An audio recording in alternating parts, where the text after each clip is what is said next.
sudah berada dan teman-teman dalam Tuhan. Kembali kita akan belajar yang disebut dengan kemenangan Gunung Karmel. Kita telah belajar beberapa hari yang lalu tentang kemenangan Elia terhadap 450 Nabi Baal. Dari dia membangun Mezbah Tuhan, dari dia menata batu sesuai dengan jumlah suku Israel, dan dia meletakkan korban dan lain sebagainya.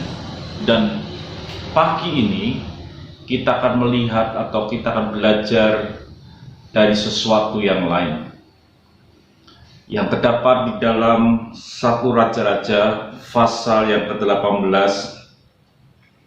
ayat yang ke-36 dan 37. Dikatakan, kemudian pada waktu mempersembahkan korban petang, tampillah Nabi Elia dan berkata, "Ya Tuhan Allah Abraham, Ishak dan Israel, pada hari ini biarlah diketahui orang bahwa Engkaulah Allah di tengah-tengah Israel, dan bahwa aku ini hamba-Mu, dan bahwa aku atas firman-Mu lah aku melakukan segala perkara ini. Jawablah aku, ya Tuhan, jawablah aku, supaya bangsa ini mengetahui bahwa Engkaulah Allah, ya Tuhan, dan Engkaulah yang membuat hati mereka tobat kembali." Saudaraku yang kasih Tuhan, di tengah-tengah kondisi seperti ini, kita mau belajar tentang apa yang Elia lakukan. Ada banyak hal yang dia lakukan. Ada membangun mezbah, hubungan yang baik, iman, dan lain sebagainya. Tetapi ada satu hal penting yang saya beri judul pada hari ini atau pagi ini, yaitu motivasi yang benar. Seringkali dalam hidup kita ini, kita punya iman, kita ibadah, dan lain sebagainya, tapi kita lupa mengkoreksi motivasi hidup kita, perjalanan kita bersama dengan Tuhan. Dan pagi ini kita akan melihat tentang motivasi yang terdapat di dalam doa daripada Elia sebelum api dari surga turun menyambar korban bakaran itu. Saudara, itu penting sekali. Motivasi yang benar itu menyebabkan kemenangan. Motivasi yang benar menyebabkan api dari surga turun. Yang tidak mungkin itu menjadi mungkin. Motivasi yang pertama itu ada di dalam doa Elia. Dia berkata demikian, saudara pengasih Tuhan, di dalam 1 Raja-Raja 18 ayat yang ke-36a. "Ya Tuhan Allah Abraham, Ishak dan Israel, pada hari ini biarlah diketahui orang bahwa Engkaulah Allah di tengah-tengah Israel." Ada hal yang Elia ingin, motivasi Elia, supaya orang tahu bahwa ada Allah yang hidup, Yahweh Elohim, di tengah orang Israel.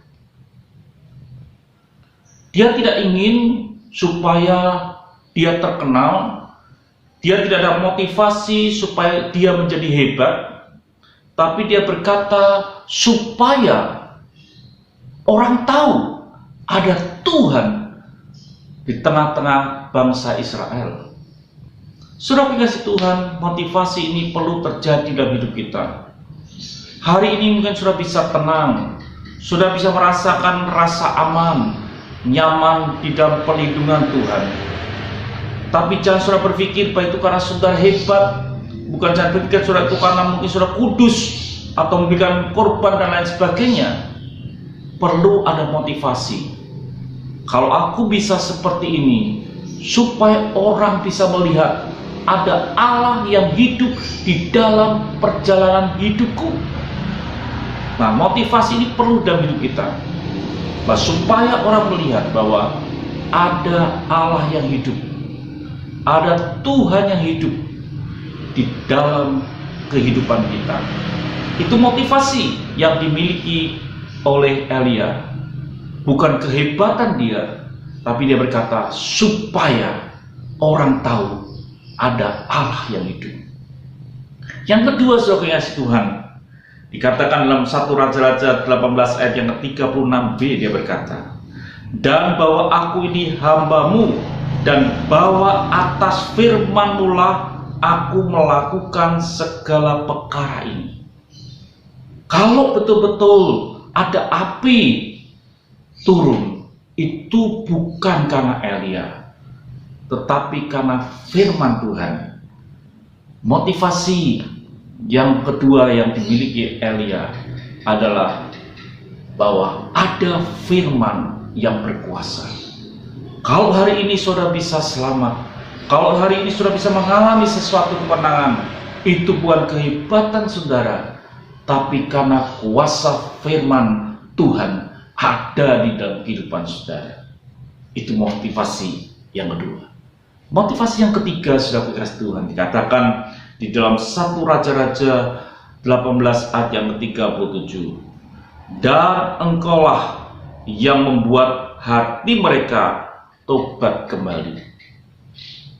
Motivasi daripada Elia bukan kehebatan dia, tapi ada satu kerinduan supaya ada pertobatan.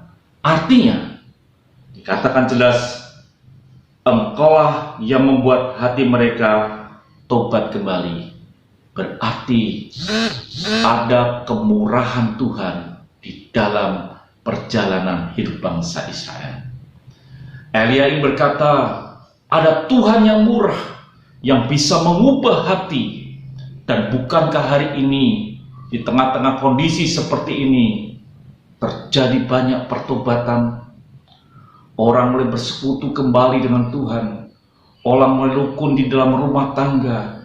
Anak-anak mulai mengasihi orang tuanya dan lain sebagainya.